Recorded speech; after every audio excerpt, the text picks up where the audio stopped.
My thief brother stole my grandma's jacket and gave it to his girlfriend, so I'm buying it back with his money. My brother Jake has been a thief since he was 13. Started with candy bars, escalated to electronics, even stole from our parents' wallets. He got caught repeatedly, but never learned. The one person he never stole from? His girlfriend Sophia.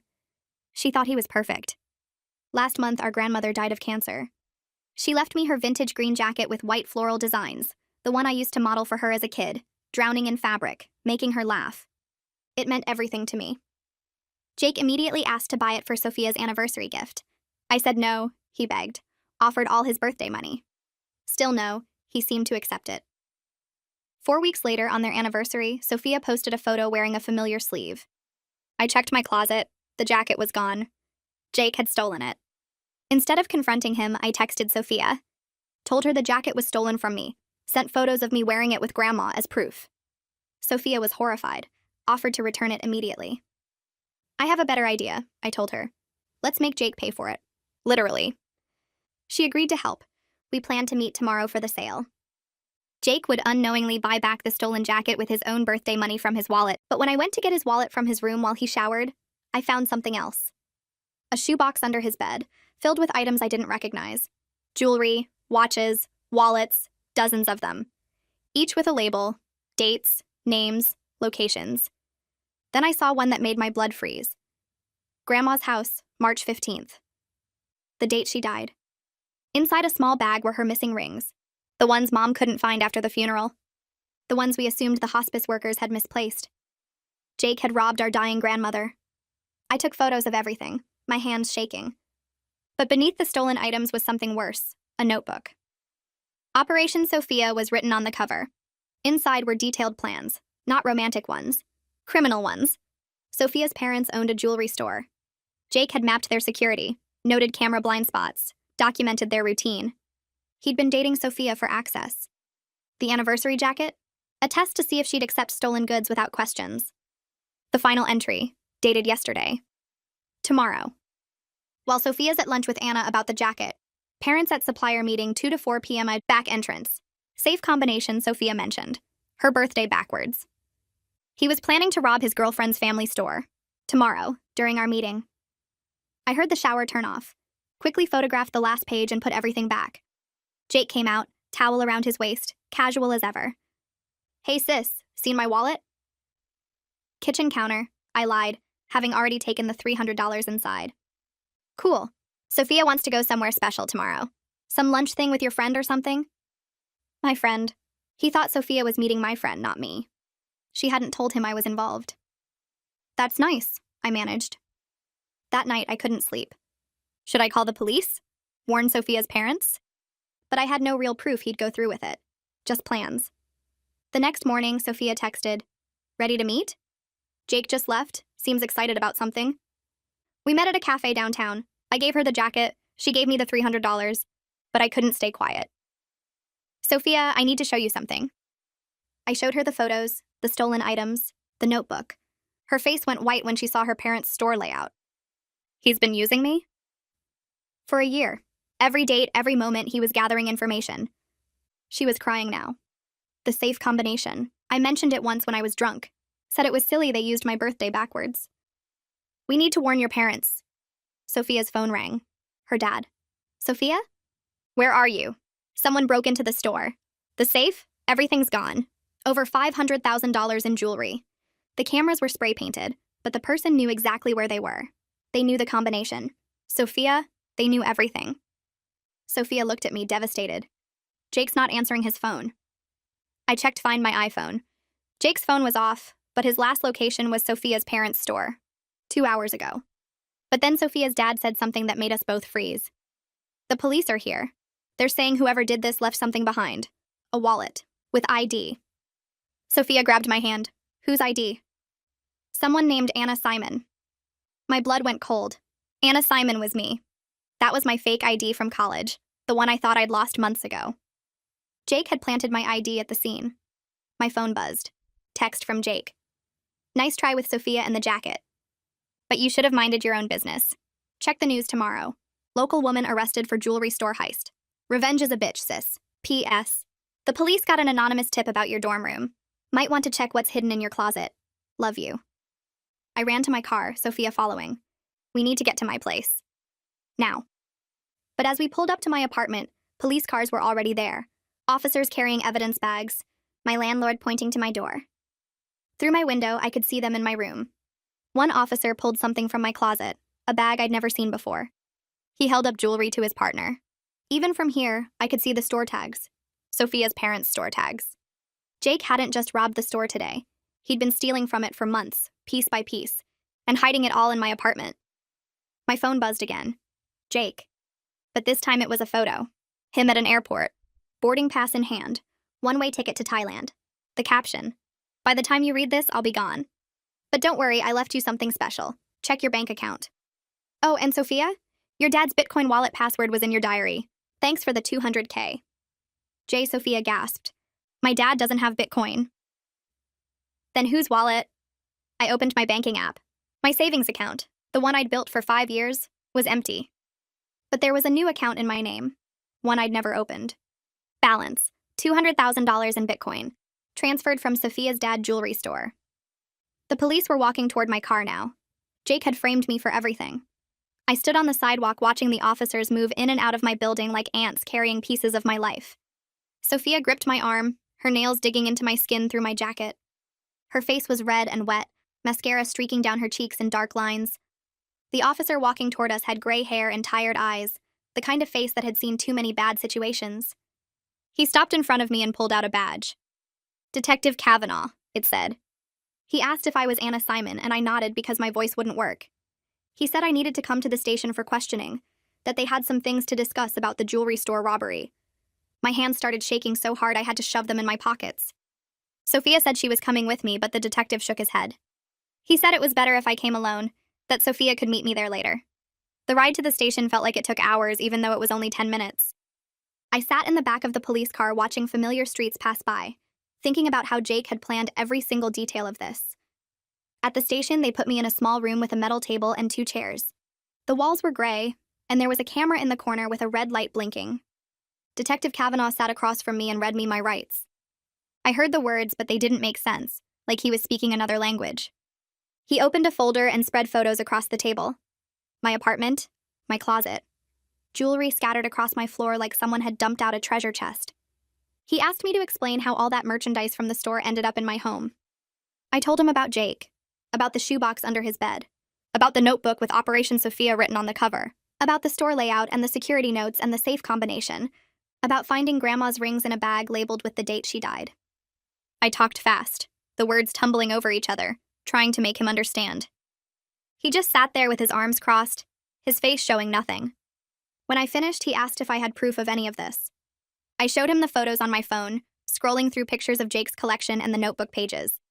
He looked at them for a long time. Then he asked why I didn't call the police when I found all this evidence. I said I didn't think he would actually do it, that I thought maybe I could stop him. The detective leaned back in his chair and said that was convenient. That every guilty person has a story about someone else being responsible. That my ID was found at the scene. That stolen goods were hidden in my apartment. That a Bitcoin account in my name had $200,000 transferred from the jewelry store. He said it looked pretty clear what happened here. I tried to explain about the fake ID, about how I lost it months ago, about how Jake must have taken it. But even to my own ears, it sounded like excuses. The detective left the room and I sat there alone for what felt like forever. The camera kept blinking its red light at me. My phone buzzed with texts from Sophia, but I couldn't make my hands steady enough to read them. When Kavanaugh came back, he had another officer with him. They told me to stand up. They arrested me formally, reading charges I barely heard. Grand theft, burglary, money laundering. They put handcuffs on my wrists and walked me through the station. Other officers stared as we passed. They took my phone, my wallet, my keys. They took my fingerprints and my photo. Then they put me in a holding cell with concrete walls and a metal bench. The door clanged shut and the sound echoed in my chest. I sat on the bench and stared at the wall. Someone had scratched words into the concrete, but I couldn't focus enough to read them. My brother had done this. My own brother had stolen from our dying grandmother, robbed his girlfriend's family, and destroyed my entire life to cover his tracks. And he was on a plane to Thailand right now, probably drinking something with an umbrella in it, laughing about how perfectly his plan worked. I put my head in my hands and tried to breathe. The next morning, Sophia and her parents posted my bail. I walked out of the courthouse into bright sunlight that hurt my eyes after the fluorescent lights of the jail. Sophia hugged me in the hallway, her arms tight around my shoulders. She promised we would prove Jake did this, that we would make everyone see the truth. But I felt nothing. Just empty and numb, like someone had scooped out my insides. Her father stood a few feet away watching us. Thomas had kind eyes, but right now they looked uncertain, like he wasn't completely sure about helping me. I didn't blame him. If I were him, I wouldn't believe me either. Sophia walked me to her car and I got in the passenger seat. My hands were still shaking. I needed to call my parents, to tell them what happened, to ask for help. I pulled out my phone and dialed my mother's number. She answered on the second ring. Before I could say anything, she asked what I did to make Jake so angry. Not "are you okay?" Not what happened. Just what did I do to deserve this? I tried to explain, but she cut me off. She said Jake was a good boy who made mistakes sometimes, that he wouldn't do something like this without a reason. She said I must have pushed him too far, must have done something to make him feel like he had no choice. The assumption that this was somehow my fault made my throat close up. That I was responsible for my brother framing me for felony theft. I hung up without saying goodbye. Sophia glanced over at me but didn't ask questions. She just drove. We ended up at her apartment because I couldn't go back to mine. The police still had it marked as a crime scene and I couldn't face seeing my violated space anyway. Sophia's place was small and neat, with plants on the windowsill and photos on the walls. We sat on her couch in silence. An hour passed, maybe more. Neither of us knew what to say. Finally, I started talking. I told Sophia everything I found in Jake's room. Not just Operation Sophia, but all the other stolen items. The watches and wallets with their careful labels. Grandma's rings in a bag marked with the date she died. The evidence of years and years of theft that no one ever stopped. Sophia listened without interrupting. When I finished, she said something that made my stomach drop. Her parents had mentioned inventory problems going back 6 months. Small things missing from the store, amounts too tiny to worry about. They thought maybe they were making mistakes with the bookkeeping. But now she understood. Jake had been stealing from them for months, piece by piece, testing their security and building up his collection. All while dating their daughter and pretending to be the perfect boyfriend. Sophia pulled out her phone and called her parents. She didn't explain why, just asked them to come over. 20 minutes later, Thomas and Cecilia knocked on the door. I showed them the photos I took of Jake's notebook. The store layout with every camera marked. The security notes about blind spots and shift changes. The safe combination written in Sophia's handwriting from when she drunkenly mentioned it was her birthday backwards. Thomas took my phone and zoomed in on each image. His face went pale. He said the level of detail matched exactly what was stolen and how the thief got past their systems. Every camera that was spray painted. Every security measure that was bypassed. The safe that was opened without any signs of forced entry. It was all there in Jake's careful notes. Cecilia started crying. She grabbed my hands and apologized for suspecting I was involved. She said they didn't know, couldn't have known, that Jake was capable of something like this. We spent the next 2 hours going through every photo I took. Thomas had brought his inventory reports and he recognized several pieces of jewelry from Jake's collection. A diamond bracelet that went missing in March. A set of gold earrings from April. A sapphire ring from May. Jake had been stealing small amounts for months to avoid detection, building up to the big heist. Each theft was carefully planned and perfectly timed. Thomas looked at me with different eyes now. Not doubtful anymore, but angry. Angry at Jake for using his daughter. Angry at himself for not seeing it sooner. Angry that someone could be this calculated and cruel. Sophia pulled out her phone and called the detective's number from the card he'd given her at the station. I watched her explain who her father was and ask if he would meet with all of us. She listened for a minute, then nodded. The detective agreed to come to her parents' house tomorrow afternoon. Sophia thanked him and hung up. She looked at me and squeezed my hand. Her parents were already gathering their business records and inventory reports. They wanted everything organized before the meeting. I felt sick thinking about facing the detective again after he'd arrested me, but Sophia's parents had credibility I didn't have. Maybe he would actually listen this time. That night I stayed in Sophia's guest room because I couldn't go home. The apartment was still a crime scene, and the thought of being there made my skin crawl. I lay in the unfamiliar bed staring at the ceiling and replaying every interaction with Jake. How had I missed the signs that he was capable of something this calculated? I'd known he was a thief, but this was different. This was months of planning, manipulation, and betrayal. I kept seeing Grandma's rings in that labeled bag. March 15th, the day she died. Jake had stolen from her while she was dying in that house, while Mom and I were taking turns sitting with her, while she was too weak to even notice someone going through her jewelry box. The image wouldn't leave my mind. I finally fell asleep around 4 in the morning. The next day, Sophia's parents set up their dining room table like a war room. They had inventory reports spread out, photos of their store layout, and a timeline of the missing items. Sophia sat next to me and held my hand under the table. When Detective Kavanaugh arrived, he looked tired. He sat down across from us and pulled out a notebook. He started by saying he was here as a courtesy to the family, but he needed to be clear that I was still the primary suspect. My stomach dropped. Then he looked at the photos I'd taken of Jake's collection. His expression didn't change, but I saw his pen moving faster across the notebook. He asked why I had these photos, and I explained about finding the shoebox when I went to get Jake's wallet. He asked why I was getting Jake's wallet, and I had to explain about the jacket and our plan to make him buy it back. It sounded stupid out loud. The detective's skepticism was obvious in every question. Why didn't I call the police when I found stolen items? Why did I have photos ready that conveniently showed my brother was guilty? Why should he believe this wasn't just me trying to frame Jake after getting caught? I had no good answers. My voice kept shaking. Then Sophia's father slid the inventory reports across the table. He showed the detective dates when small items went missing from the store. A bracelet here, earrings there, a ring. Each theft was small enough that they'd assumed it was accounting errors. But now looking at the pattern, the dates matched when Jake had been at the store. The detective's pen stopped moving. He looked up at Sophia's father with different eyes. He asked to see the photos again. This time he zoomed in on the labels Jake had written. He compared them to the inventory reports. 3 items matched exactly. Same descriptions, same approximate dates. The detective leaned back in his chair. His whole attitude shifted from skeptical to interested. Detective Kavanaugh spent the next hour taking copies of everything. He photographed every page of the inventory reports. He copied all my photos of Jake's shoebox and notebook.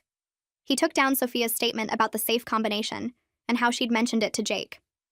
When he was done, he closed his notebook and looked at me. He said he would investigate, but I needed to understand that the evidence against me was still substantial. I couldn't leave town. I couldn't contact Jake in any way.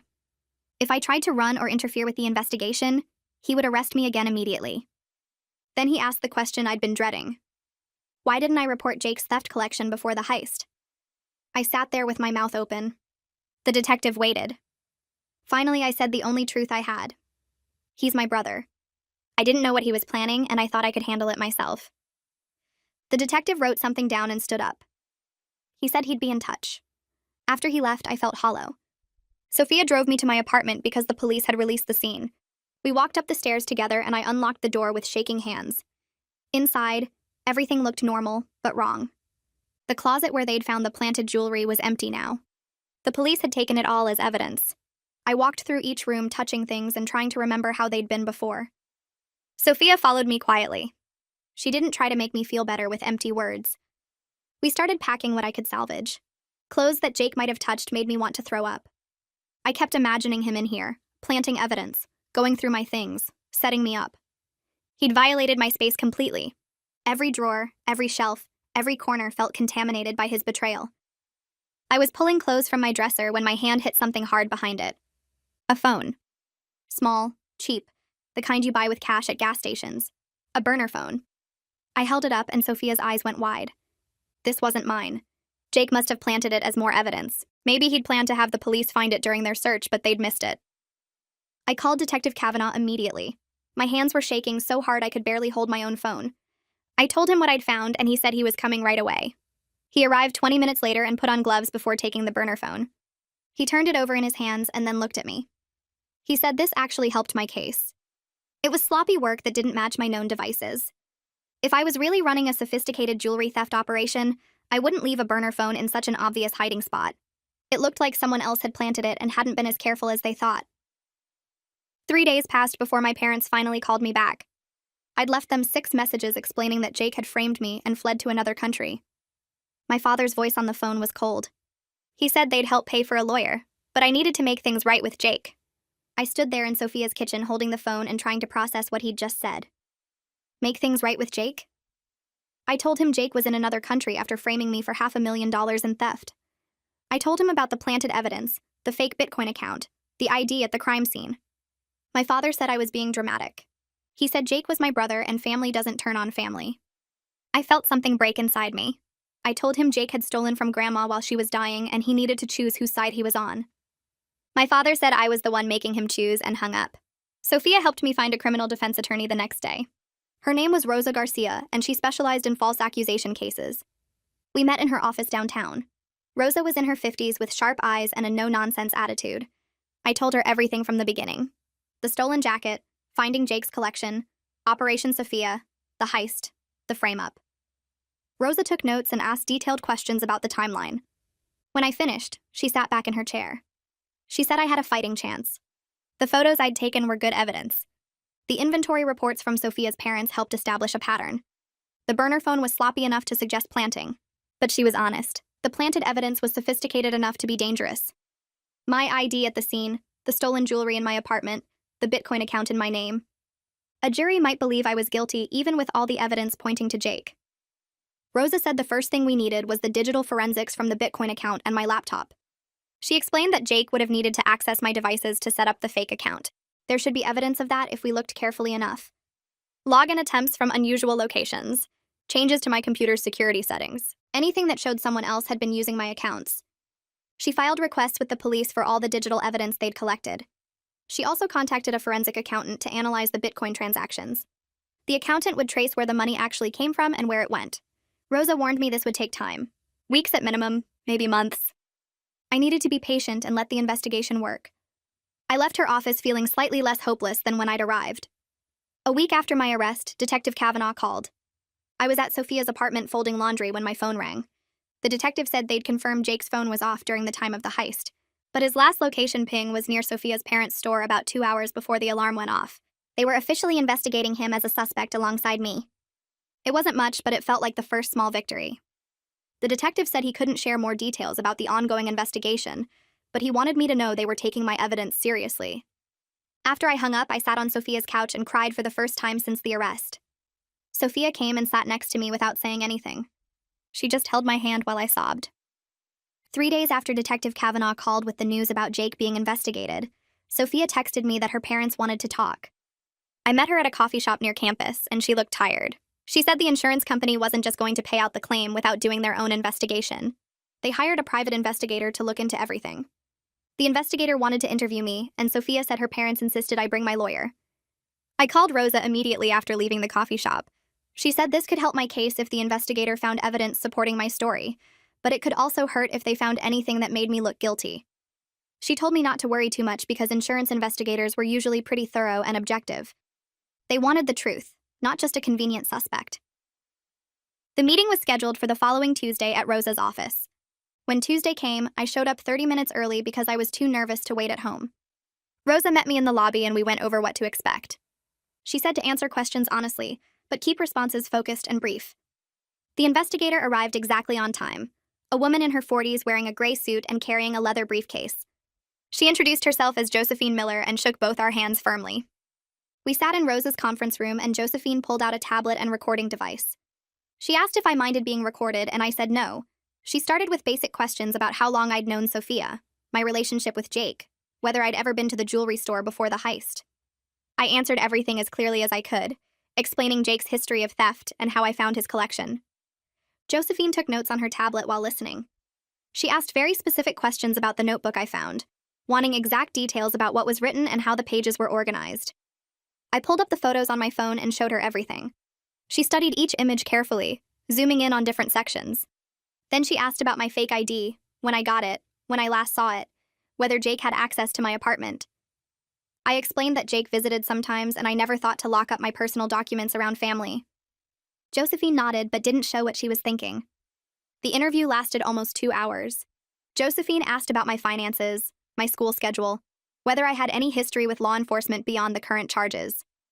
Rosa interjected a few times when questions got too invasive, but mostly she let me answer. Finally, Josephine closed her tablet and said she had enough for now. She might need to follow up later, depending on what else she found. As she packed her briefcase, she looked at me directly and said something that made my stomach flip. The Bitcoin account that was opened in my name required verification documents to set up. When her team examined the metadata on those documents, they found clear evidence of photo editing. Someone had taken my driver's license photo and digitally altered it to create the verification images. The editing was sophisticated but not perfect. The image files showed modification dates and software signatures that proved the documents were fake. This was the first real proof that someone else created the account pretending to be me. Rosa grabbed my hand under the table. Josephine said this didn't prove I was innocent of everything, but it strongly suggested someone had framed me for at least the Bitcoin part. She was including this in her report to the insurance company. After Josephine left, Rosa and I sat in the conference room for another 20 minutes. She said this was exactly the kind of evidence we needed. She was going to file a motion to have the charges dismissed based on this new information. The Photoshop documents proved someone had deliberately impersonated me to create the Bitcoin account. Combined with the other evidence about Jake, it created reasonable doubt about my involvement. Rosa warned me not to get too hopeful, though. The prosecutor might argue there was still enough evidence to proceed to trial. The motion might not succeed, but it was worth trying. She said she'd file it by the end of the week. I went home feeling slightly less terrified than usual, which was the best I could hope for these days. The motion hearing happened 2 weeks later. Rosa presented the evidence about the photoshopped documents and argued that the charges should be dismissed because I was clearly framed. The prosecutor argued back that the fake documents only proved someone else helped me, not that I was innocent. He said I could have worked with an accomplice who set up the Bitcoin account. He pointed to the stolen jewelry found in my apartment and my ID at the crime scene as evidence I was still involved. The judge listened to both sides and took a 15-minute recess to consider. When he came back, he said he was denying the motion to dismiss. He agreed the Photoshop documents created some doubt, but there was still enough evidence for the case to proceed to trial. However, he was willing to lower my bail restrictions. I could return to work as long as I stayed in the county and checked in with my probation officer weekly. Rosa squeezed my shoulder as we left the courtroom. She said it wasn't the outcome we wanted, but the reduced restrictions were something. I went back to my library job the next Monday. Walking through campus felt like everyone was staring at me, and they probably were. My arrest had made the local news because of the amount stolen and the dramatic circumstances. The student newspaper even ran a story about it. My supervisor met me in her office before my shift started. She said she believed I was innocent and the library supported me, but I was being put on probation until my case was resolved. One mistake, one complaint, one late arrival, and I'd be terminated. She said it wasn't personal, just policy when employees had pending criminal charges. I understood, but it made me feel sick, knowing my entire income depended on being perfect, while dealing with the stress of a potential felony conviction. I spent my shift shelving books and avoiding eye contact with other students. A few people whispered when I walked past. One girl asked if I was the one who robbed the jewelry store. I didn't answer, just kept working. Sophia and I started meeting twice a week at her apartment to go through everything we knew about Jake. We created a spreadsheet with every theft we could identify from his collection, listing dates, items, and any notes he'd made. We cross-referenced this with Sophia's calendar to see when Jake had visited the jewelry store or spent time with her parents. Patterns started emerging. Jake had stolen small pieces from the store inventory during at least 8 different visits over 6 months. Each time he'd volunteered to help Sophia's dad with something in the back room or offered to lock up at closing. Sophia felt sick seeing how calculated it all was. Every moment of their relationship had been part of his plan. We also documented every time Jake had access to my apartment, trying to figure out when he planted the evidence. There were at least a dozen occasions when he could have hidden jewelry in my closet without me noticing. We sent the spreadsheet to Rosa and Detective Kavanaugh. Rosa said it was good work and showed clear premeditation. Kavanaugh thanked us but didn't share what progress the police investigation was making. My mother called on a Thursday evening while I was eating dinner alone in my apartment. I almost didn't answer but finally picked up on the 6th ring. She was crying immediately, begging me to stop cooperating with the investigation into Jake. She said he was still her son no matter what he'd done, and I was tearing the family apart by trying to send him to prison. I told her Jake tore the family apart when he robbed our dying grandmother and framed his own sister for felony theft. She said I was being cruel and unforgiving. I asked if she remembered the rings Grandma wanted me to have, the ones Jake stole while she was unconscious from pain medication in her final days. My mother went quiet for a moment, then said Jake made mistakes, but he was still family. I said he stopped being my brother when he stole from Grandma's deathbed, and I wasn't going to protect him from consequences anymore. She started crying harder and hung up on me.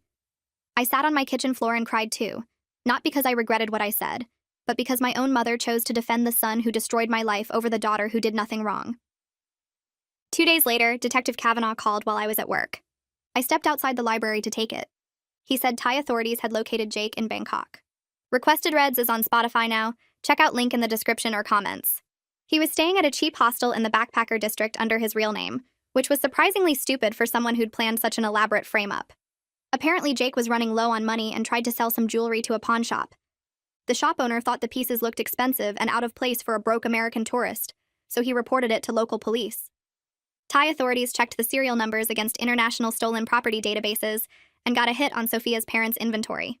They arrested Jake at the hostel and found more stolen jewelry in his backpack. Kavanaugh said the U.S. was starting extradition proceedings. Jake was being held in a Thai detention facility while the paperwork was processed. I asked how long that would take. Kavanaugh said it could be a few weeks or a few months depending on whether Jake fought it. Either way, he wasn't going anywhere. I met with Rosa the next morning to talk about what Jake's arrest meant for my case. She explained that extradition from Thailand was possible, but the process was complicated and slow. Jake could fight it if he hired a lawyer, which might delay things for months or even years. However, the evidence against him was strong enough that the U.S. government would pursue it aggressively. The stolen jewelry found in his possession in Bangkok matched items from the heist. Combined with everything else we'd gathered, the case against Jake was solid. Rosa said this should help my situation significantly. The prosecutor would have a hard time arguing I was the main culprit when the evidence clearly pointed to Jake. She was going to reach out to the prosecutor's office to discuss dropping the charges against me now that Jake was in custody. She warned me not to celebrate yet, though. Sometimes prosecutors refuse to drop charges even when it was obvious they had the wrong person, especially if they'd already invested time and resources into the case. The following week, Rosa called with news that made me want to throw up. The prosecutor's office had offered me a plea deal. If I pled guilty to receiving stolen property, they'd recommend probation instead of prison time. I'd have a criminal record but wouldn't serve jail time. Rosa said she advised strongly against taking it. We had solid evidence of my innocence, and the deal was basically the prosecutor admitting they knew their case was weak but wanting a conviction anyway. But the fact that they were offering it at all terrified me. It meant they were still willing to take this to trial. It meant I might actually have to stand in front of a jury and convince them I didn't commit a crime I absolutely didn't commit. Rosa said plea deals were common and often used as pressure tactics. She believed we could win at trial if it came to that. The photoshopped documents, the cafe security footage, Jake's arrest in Thailand with stolen jewelry, all of it pointed to my innocence. But trials were unpredictable and juries sometimes made strange decisions. She said I told her I needed time to think. That night I barely slept, imagining worst-case scenarios where a jury convicted me anyway, and I spent years in prison for my brother's crimes. I told Rosa no on the plea deal. We scheduled a meeting at her office to go over our next steps, and she pulled out a thick folder of documents she'd been organizing. The timeline didn't work, she explained, spreading papers across her desk. The store alarm went off at 2:47 p.m., according to the police report. The cafe where Sophia and I met had security cameras, and Rosa had already requested the footage. She showed me stills from the video with timestamps. There I was at 2:43 p.m., sitting across from Sophia, the jacket folded on the table between us. Another frame at 2:51 p.m., both of us looking at my phone when Sophia's dad called about the break-in. Rosa filed motions challenging every piece of evidence against me, pointing out that I physically couldn't have been in two places at once. The prosecutor's office took 3 days to respond, and when they did, Rosa called me with an update that made my hands stop shaking for the first time in weeks. They were reviewing the cafe footage themselves now, and their response acknowledged the timeline created problems for their case. The security footage became the center of everything. Rosa brought me to meet with the prosecutor, a woman named Julie Anderson who looked tired and annoyed. She pulled up the cafe video on her laptop and we watched it together. The timestamp matched the store's alarm records exactly. Julie admitted, though she looked like the words hurt coming out, that this created reasonable doubt about my direct involvement in the heist. She still wasn't dropping the charges yet, but Rosa squeezed my hand under the table because we both knew this was progress. Josephine finished her investigation 2 weeks later and requested a meeting with Sophia's parents and their insurance company.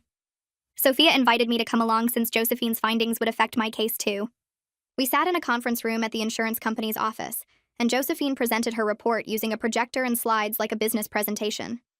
She'd tracked Jake's movements for months before the heist, documented every time he visited the jewelry store, mapped out how he'd gathered information from Sophia without her realizing. The photoshopped documents, the planted evidence, the Bitcoin account, all of it pointed to Jake acting alone. Josephine concluded that Jake had used Sophia for access to information, framed me to create a scapegoat while he fled, and executed the theft during a window when he knew Sophia and I would be together with proof of our location. The insurance company representatives took notes and asked questions, and by the end of the presentation, they indicated they would approve Sophia's parents' claim. Thomas caught me in the hallway after the meeting and pulled me aside. He said he never really believed I was involved, but the insurance investigation required them to consider all possibilities. His apology felt genuine, and I accepted it because I understood he'd been trying to protect his family and business. 2 months crawled by after that meeting. I kept working at the library, going to classes, meeting with Rosa every week to review our case preparation. Then on a Tuesday morning, Rosa called and told me to come to her office immediately. I drove there expecting more bad news, more delays, more waiting. Instead, Rosa met me at the door with tears in her eyes and told me the prosecutor had dropped all charges. Insufficient evidence combined with alternative suspect evidence made the case impossible to prosecute, according to the official statement. I sat down in Rosa's office chair because my legs wouldn't hold me anymore. She handed me tissues as I cried for 20 minutes straight, ugly crying that made my whole body shake. I'd been carrying the weight of potential prison time every single day since my arrest, and suddenly that weight was gone. Rosa let me cry without trying to make me stop, and when I finally caught my breath, she smiled and said this was why she became a defense attorney. Detective Kavanaugh asked to meet with me a few days after the charges dropped. Rosa came with me to the police station, though she said it was just a precaution since I wasn't under investigation anymore. Kavanaugh looked uncomfortable when we sat down in his office. He apologized for arresting me, explained that the evidence against me had been compelling enough that any officer would have acted the same way. Jake's frame-up was one of the most sophisticated he'd seen from someone without professional criminal training, he said. The planted ID, the hidden jewelry, the fake Bitcoin account, all of it had been calculated to make me look guilty. Kavanaugh told me he'd been a detective for 15 years, and he'd rarely seen someone go to such lengths to frame a family member. He shook my hand when we left and wished me luck, and I believed he meant it. News about Jake came through Rosa a month later. His extradition hearing in Thailand had happened without him fighting it, because he couldn't afford a lawyer, and the evidence against him was overwhelming. The Thai authorities had caught him trying to sell more stolen jewelry, and between that and the U.S. charges, he'd given up on avoiding extradition. He would be returned to the U.S. within 6 weeks to face charges for the heist, fraud, filing false reports, and identity theft. Rosa warned me that I'd probably have to testify at his trial, and I told her I was ready. I wanted to look Jake in the eye and tell a jury exactly what he'd done. I started looking for a new apartment because I couldn't stay in the place Jake had violated. Sophia helped me search listings online, and we found a small one-bedroom across town that I could afford with my library job. Moving day was hard. Sophia came over with boxes and packing tape, and we went through my stuff together. Every photo of Jake went in the trash. Birthday cards he'd given me over the years, a mug he'd bought me for Christmas, a sweater he'd left at my place months ago, all of it went into garbage bags. Sophia found an old photo album with pictures from family vacations and flipped through it silently before adding it to the trash pile. We didn't talk much while we packed, just worked steadily through my belongings, removing every trace of my brother from my life. My parents called the day after I moved into the new apartment. My mother did most of the talking while my father breathed heavily on the line like he was too angry to speak. They were disappointed I hadn't tried harder to help Jake fight the charges, my mother said. He was still their son, still my brother, and family was supposed to stick together. I listened for a while before I interrupted her. I told them they could choose to support their criminal son or their innocent daughter, but they couldn't have both. My father finally spoke up then, his voice shaking, saying I was tearing the family apart. I told him Jake tore the family apart when he robbed our dying grandmother and framed me for felony theft. Then I hung up. Sophia was sitting on my new couch and heard the whole conversation. She didn't say anything, just moved over and made room for me to sit next to her. Sophia and I grew closer through the nightmare Jake had created. We met for coffee twice a week, went to movies on weekends, texted each other random things throughout the day. She wasn't my brother's girlfriend anymore, and I wasn't just his sister. We were genuine friends who'd survived something terrible together. One afternoon at a cafe, Sophia told me she'd started seeing a therapist to process the betrayal and manipulation. Talking to someone professional was helping her understand that Jake's actions weren't her fault, that she couldn't have known he was using her. I asked for her therapist's contact information and made my own appointment for the following week. We sat there drinking coffee and talking about therapy like it was normal, and I realized that maybe this was what healing looked like. Rosa's office had that lawyer smell, old paper and coffee that had been sitting too long.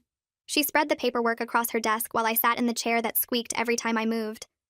The civil suit documents looked official and scary with all their legal words and numbered sections. Rosa explained each form, pointing at lines where I needed to sign, and I tried to focus, but my mind kept wandering to Jake sitting in some cell waiting for trial. She told me we were suing for legal fees, lost wages from the weeks I couldn't work, emotional distress, and the cost of moving to my new apartment. The total came to $85,000, which felt both huge and meaningless at the same time.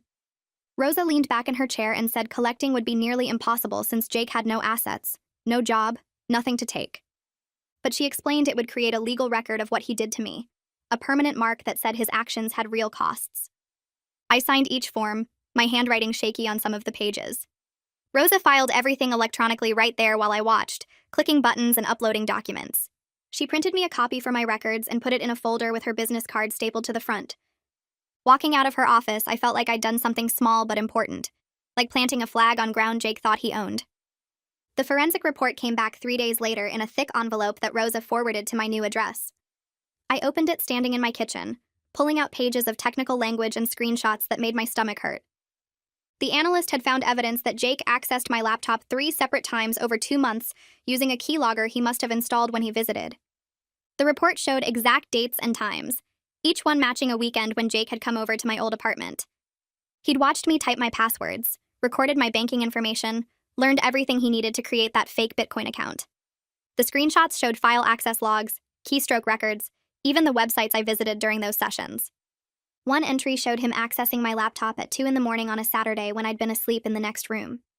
He'd sat there in the dark, going through my files, setting up his frame. The analyst's conclusion stated clearly that the Bitcoin account creation required information only obtainable through the keylogger, which proved someone else had created it using my stolen data.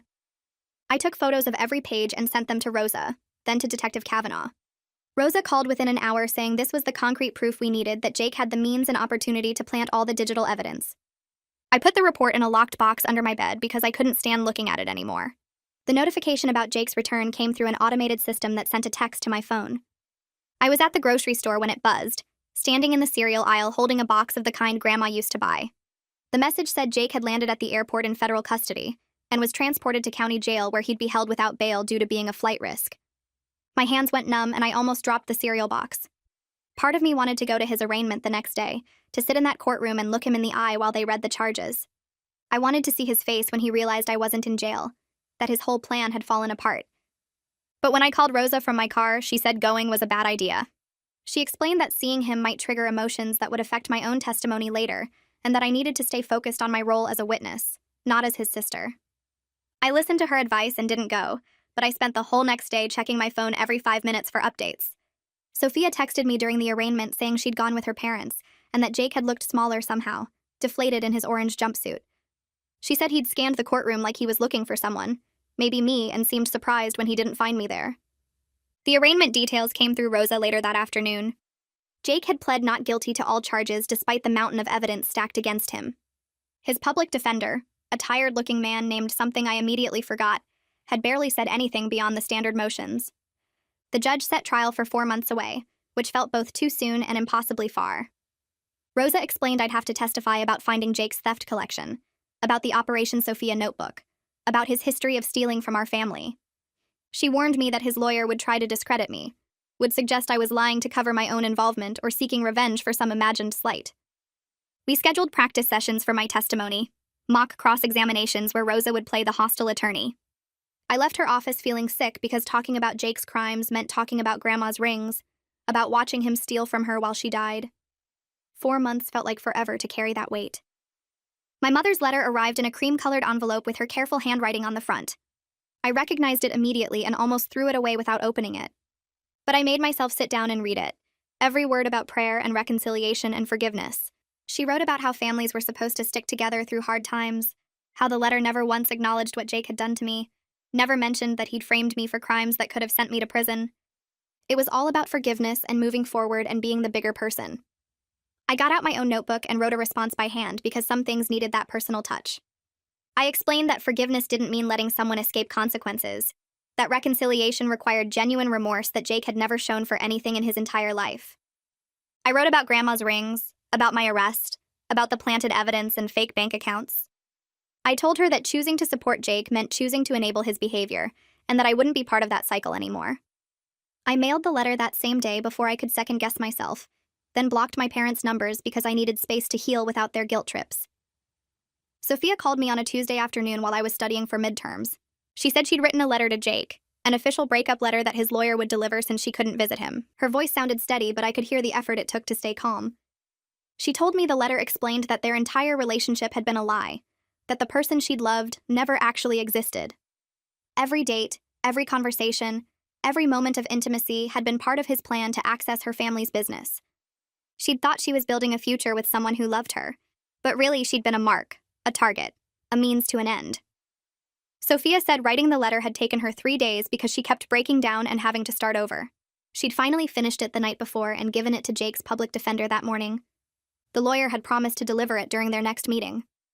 Sophia asked if I thought she was doing the right thing, and I told her yes, that she deserved to close that chapter officially. She thanked me and said she was going to therapy twice a week now, working through the manipulation and betrayal. We stayed on the phone for another hour just talking about normal things, classes and weather, and a movie she wanted to see. The trauma therapist's office was on the 3rd floor of a building downtown, a small room with plants and soft lighting that was supposed to feel calming. I'd found her through Sophia's recommendation, a woman who specialized in family betrayal cases. Her name was Dr. Sarah Anderson, and she had kind eyes that didn't look away when I talked about hard things. Our first session, I told her everything from the stolen jacket to the arrest to the evidence that cleared me. She listened without interrupting, taking occasional notes, nodding at certain points. When I finished, she said something that made me want to cry. She told me that Jake's actions weren't a reflection of my worth or judgment, that I hadn't failed to see warning signs or been stupid to trust my brother. She explained that family members could be the most skilled manipulators because they knew us intimately, knew exactly which buttons to push and which vulnerabilities to exploit. Over the next few weeks, we worked through my guilt about not reporting Jake's theft collection sooner, about the moments I'd covered for him when we were kids. Dr. Anderson helped me understand that children don't have the tools to stop adult patterns, that I'd been protecting myself the only way I knew how. She taught me techniques for managing the anger that would hit me at random times, usually when I was trying to sleep or focus on homework. 3 months after the charges were dropped, I woke up one morning and realized I'd slept through the entire night. No nightmares about police breaking down my door, no dreams where I was in a courtroom unable to speak. Just solid, peaceful sleep from midnight to 7. I texted Sophia immediately and she suggested we go out to celebrate, make it a whole thing. We met at a restaurant downtown, the kind with cloth napkins and a wine list. Sophia ordered champagne even though we were both underpinning because she said some moments required breaking small rules. We toasted to my first full week without nightmares, to healing, to surviving what Jake had tried to do to both of us. The restaurant was crowded and loud, people laughing at other tables, the sound of normal life happening around us. Sophia told me about her new responsibilities at her parents' store, how they were teaching her the business from the ground up. I told her about my forensic accounting applications, how Josephine had offered to mentor me. We ordered too much food and ate until we were stuffed, then walked around downtown looking in shop windows. It felt like a tiny piece of normalcy returning, like maybe we could build actual lives instead of just surviving. The trial started on a cold Monday morning in November. I wore the outfit Rosa had helped me pick out. Professional but not too formal, something that made me look credible and honest. The courthouse was bigger than I expected, all marble floors and high ceilings that made everyone's voices echo. Rosa met me outside the courtroom and went over everything one more time, reminding me to answer only what was asked and to pause before responding if I needed to think. Inside, the courtroom was half full with Sophia's family, some reporters and random people who apparently just liked watching trials. Jake sat at the defense table in a suit that looked borrowed, his hair cut short, his hands folded on the table. He didn't look at me when I walked in. The prosecutor called me to the stand after the opening statements, and I swore to tell the truth with my hand on a Bible. For 2 hours, I testified about Jake's theft history starting when he was 13, about finding the shoebox under his bed, about the Operation Sophia notebook with its detailed plans. I described photographing everything, the labels on the stolen items, Grandma's rings in their little bag. The prosecutor showed the jury copies of my photos and asked me to identify each one. Jake's public defender cross-examined me, suggesting I was lying to cover my own involvement in the heist. He asked why I hadn't reported the theft collection immediately, why I'd kept quiet about Jake's plans. Rosa had prepared me for these questions, and I answered calmly, explaining that I'd been in shock, that he was my brother, that I'd planned to go to the police the next day before everything exploded. The lawyer tried to rattle me, but I stayed steady, kept my voice even, made eye contact with the jury. When I finally stepped down, my legs were shaking, but I'd done it. Sophia testified the next day about how Jake had built their relationship over a year. She sat in the witness chair looking small but determined, her voice clear as she described their first meeting, the dates that always seemed to involve her parents' store, the casual questions about security and inventory. The prosecutor asked her about the safe combination, and she explained how she'd mentioned it once while drunk, thinking it was funny that her parents used her birthday backwards. She told the jury about finding out Jake had stolen the jacket from me, about seeing his notebook with her family's store layout mapped in detail. Sophia's testimony was calm and factual. No crying or dramatic moments, just straightforward answers about being used and manipulated. She explained how Jake had extracted information piece by piece, how he'd made her feel special and loved while gathering intelligence for his crime. I watched the jury while she spoke, and saw several of them looking at Jake with open disgust. One older woman in the front row kept shaking her head, her mouth pressed into a thin line. Jake stared at the table the whole time Sophia testified, never once looking up at her. When the prosecutor asked Sophia how she felt about the relationship now, she said it felt like mourning someone who never existed, like the whole thing had been a ghost she'd loved. The jury seemed to feel that, the weight of loving something that was never real. The prosecutor stood up for the next witness, and I watched Josephine Miller walk to the stand carrying a thick folder of documents. She looked calm and professional in her gray suit, nothing like the energetic investigator who'd explained digital forensics to me in her office months ago. The prosecutor asked her to state her credentials, and she listed off degrees and certifications that made the jury sit up straighter. Then came the forensic evidence about the Bitcoin account. Josephine explained how someone had created the account in my name using photoshopped verification documents. She showed the jury enlarged images of the driver's license Jake had submitted, pointing out the metadata that proved the image had been edited 3 days before the heist. The prosecutor asked if I could have created these documents myself, and Josephine said the editing software used wasn't on any of my devices, but was found on Jake's laptop seized in Thailand. She testified about the keylogger Jake had installed on my computer during his visits to my apartment, showing logs of every keystroke I'd made for 2 months. The jury could see exactly when Jake had accessed my banking passwords, my email, everything he needed to frame me. Jake's lawyer stood for cross-examination and asked if someone else could have used Jake's laptop to create these documents. Josephine smiled slightly and explained that the laptop's user history showed only one account. Jake's personal email was logged in. And the browser history included searches for how to Photoshop ID documents and Bitcoin account setup tutorial. The lawyer tried a few more questions, but each answer made things worse for Jake. The digital trail was complete and irrefutable. Every action traced back to my brother's devices and accounts. Detective Kavanaugh took the stand next, and I sat forward in my seat because I wanted to hear this part. The prosecutor asked him to describe locating Jake in Thailand, and the detective explained how Thai authorities had tracked him to a hostel in Bangkok after he tried selling jewelry to a pawn shop. The shop owner recognized some pieces from an international stolen goods database and called police. When they searched Jake's room, they found a duffel bag containing jewelry he hadn't sold yet, including 3 pieces that matched Sophia's parents' inventory records exactly. The detective showed photos of the items to the jury, each one tagged with evidence markers. He testified that Jake had been living cheaply, trying to stretch his money, apparently surprised that $200,000 didn't go as far as he'd expected when you're hiding from extradition. The prosecutor asked about Jake's behavior when arrested, and Detective Kavanaugh said Jake had immediately asked for a lawyer and refused to answer any questions.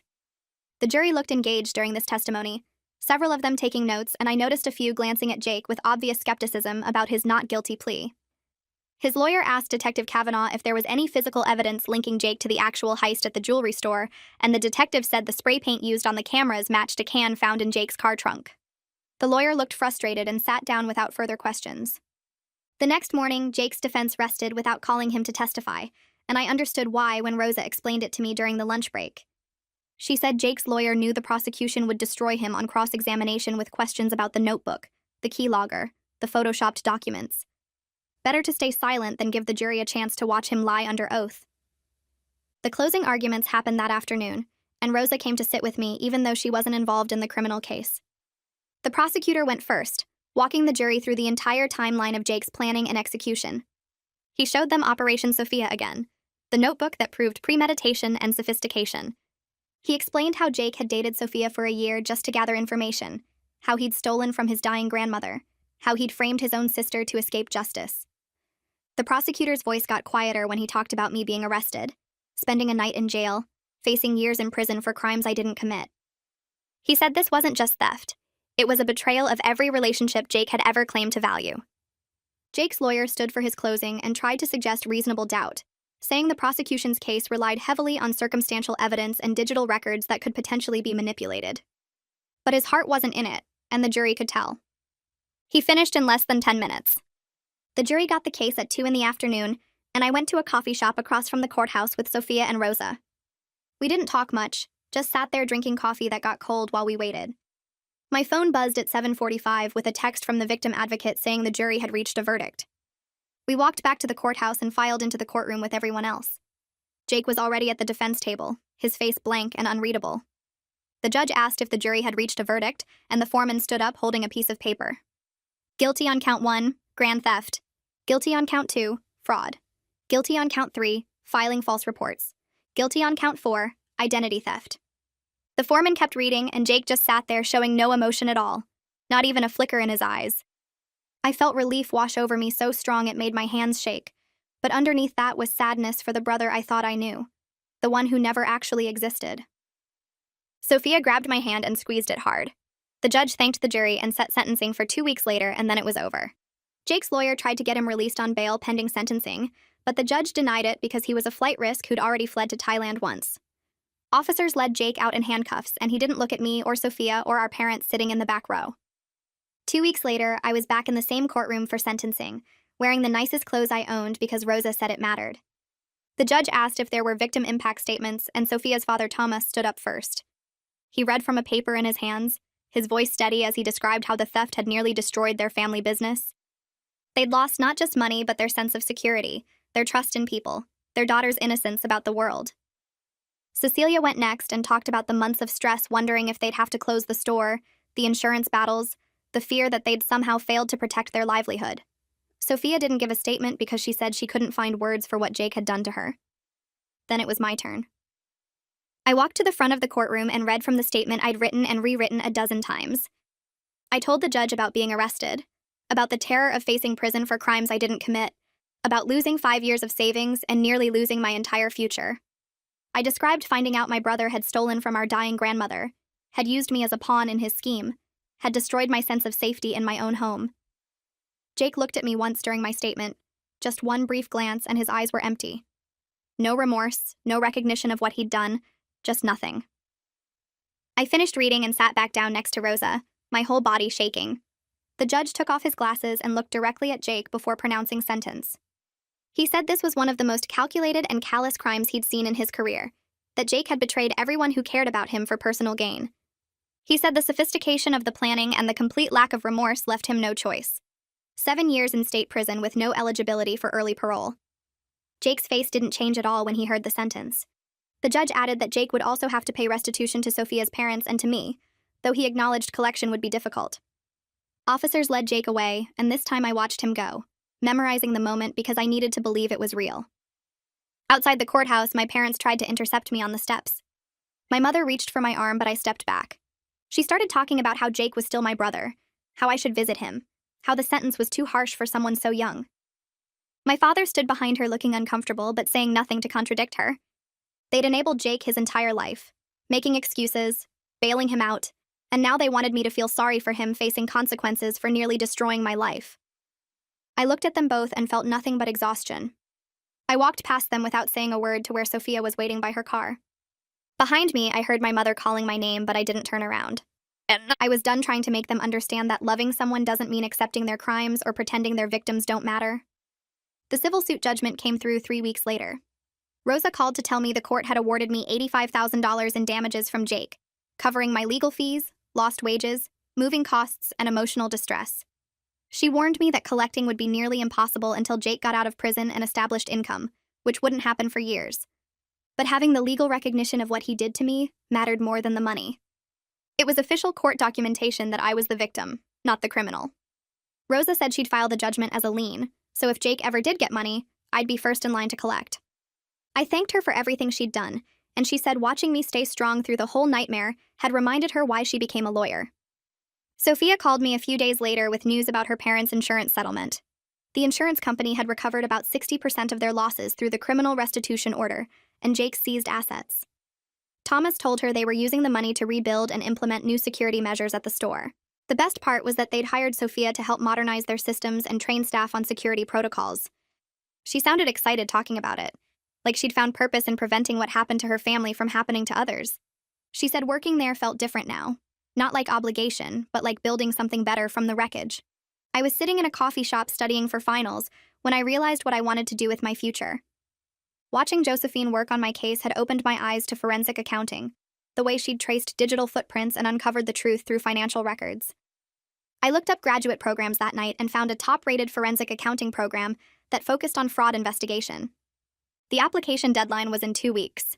I asked Josephine if she'd write me a recommendation letter, and she said yes immediately. Her letter talked about my analytical mind and attention to detail, how I'd helped organize evidence and spot patterns even while dealing with my own legal nightmare. She offered to mentor me through the program and said the field needed people who understood what it felt like to be on the receiving end of financial crimes. I submitted my application the day before the deadline. The acceptance letter arrived 6 months after Jake's sentencing. I opened it standing in my kitchen and had to read it 3 times before the words sank in. Full acceptance to the forensic accounting program with a partial scholarship covering tuition. Sophia screamed when I called her and insisted on throwing a celebration dinner that weekend. She invited Rosa and Josephine without asking, and when I walked into the restaurant and saw all 3 of them at the table, something shifted in my chest. These women had fought for me when my own family wouldn't. Rosa stood and hugged me first, congratulating me on earning what I deserved. Josephine handed me a small wrapped box containing a professional calculator with a note about needing good tools for the work ahead. Sophia had ordered my favorite dessert and made the waiter bring it out with a candle. Sitting there with them, laughing about Rosa's terrible jokes and Josephine's stories from other cases, I realized I'd built something real from the wreckage Jake left. A chosen family that showed up because they wanted to, not because they had to. My mother called 3 weeks later. Her voice sounded tired when she asked if I would visit Jake in prison with her. She said he was struggling with the adjustment and kept asking about me. I took a breath and told her gently but firmly that I needed to focus on my own healing and future. Maintaining contact with Jake would undermine all the progress I'd made in therapy. She started crying and said she understood but hoped I'd change my mind someday. I told her I loved her, but couldn't give her what she wanted. Not about this. The call ended quietly, and I sat staring at my phone for 20 minutes afterward. Part of me felt guilty for refusing her, but a bigger part felt relieved that I'd set the boundary cleanly. My father called 2 months later with reluctant permission to collect Grandma's rings from the evidence locker. The trial was over and the items were being released to family. I drove to the police station alone and signed the paperwork with shaking hands. The officer brought out a small sealed bag, and I carried it to my car before opening it. The rings sat in my palm, smaller than I remembered, the gold worn smooth from Grandma's years of wearing them. I started crying right there in the parking lot, but this time it was grief for her rather than rage at Jake. She'd loved both of us and never knew what he'd become. I slipped the rings onto my necklace chain and wore them home, the weight of them against my chest feeling like a promise to honor her memory better than Jake ever had.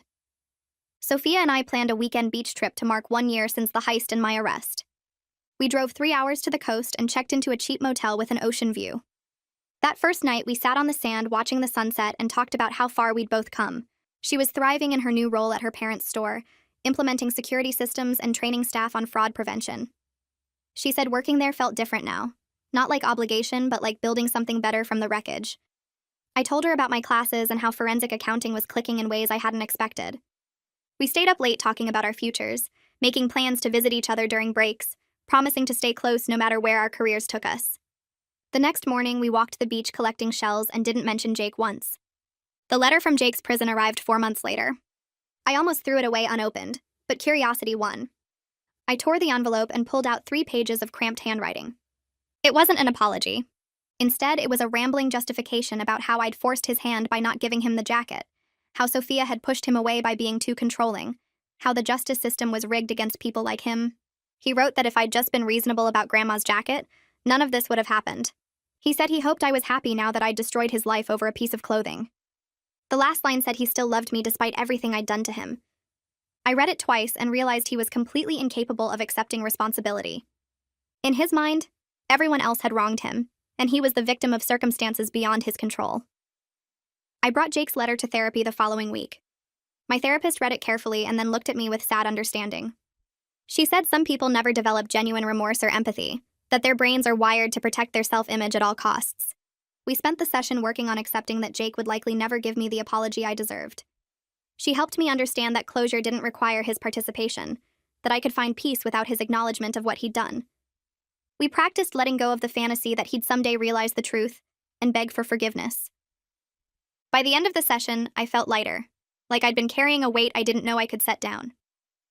Rosa called on a Tuesday morning 6 months later with news that Jake's appeal had been denied, and his conviction was final. She explained that this meant I could truly move forward without worrying about the case being reopened or relitigated. The legal system had spoken definitively, and Jake would serve his full sentence. I thanked her for everything she'd done, and she said watching me rebuild my life had reminded her why she became a lawyer in the first place. After we hung up, I sat at my desk feeling a weight lift that I didn't know I was still carrying. Some part of me had been braced for years, waiting for Jake to find a way to hurt me again. Now that door was finally closed. 2 years after everything started with the stolen jacket, I was finishing my master's degree and had a job offer with a firm that investigated financial fraud. Sophia was my best friend, calling me twice a week to share stories about work and her new relationship with someone who actually deserved her trust. Rosa and Josephine both attended my graduation, cheering loudly when I walked across the stage. My parents sent a card but didn't come, still unable to reconcile supporting me with what it meant about Jake. I'd learned that blood doesn't obligate loyalty to people who betray you, that family is something you can build from the people who show up when it matters. Standing there in my graduation gown with my chosen family around me, I realized I was genuinely happy with the life I'd built from the ruins Jake left behind. The rings hung around my neck, Grandma's legacy resting against my heart, and I knew she'd be proud of who I'd become. And that's the takeaway for this one. I love when small stories remind us how much we can still learn. If this one made you pause and think, that's all I could hope for.